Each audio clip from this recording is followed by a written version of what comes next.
Xroniki prostatit, yəni prostat vəzinin xroniki iltihabı infeksion və qeyri-infeksion səbəblərdən ola bilər.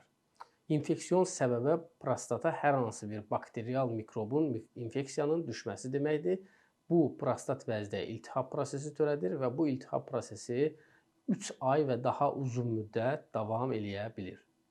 Prostat vəzi həmçinin qeyri-infeksion səbəblərdən də iltihablaşa bilər.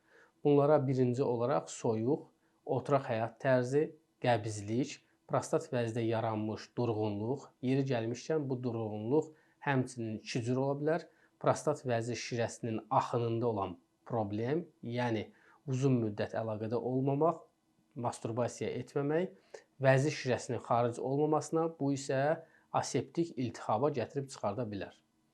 Digər durğunluq növü isə venoz durğunluqdur, hansı ki prostat vəzinin venalarında durğunluq prosesi yaradır, bu da vəzdə iltihab prosesi yaradır.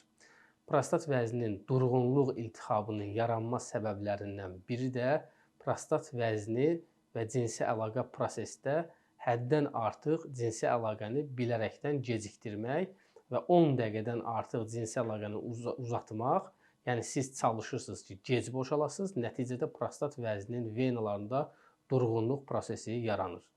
İstənilən halda prostat vəzinin xroniki iltihabı müalicə olunandır və müalicə olunur. Sadəcə prostat vəzinin xroniki iltihab olan insanlarda digər insanlardan fərqli olaraq onların prostat vəzisi daha həssas olur və növbəti dəfə simptomların ağırlaşması və yeni simptomların əmələ gəlməsi, çətin sidiyə getmə, sidik ifrazında problemlər, həmçinin ağrıların əmələ gəlməsi daha tez-tez ola bilir.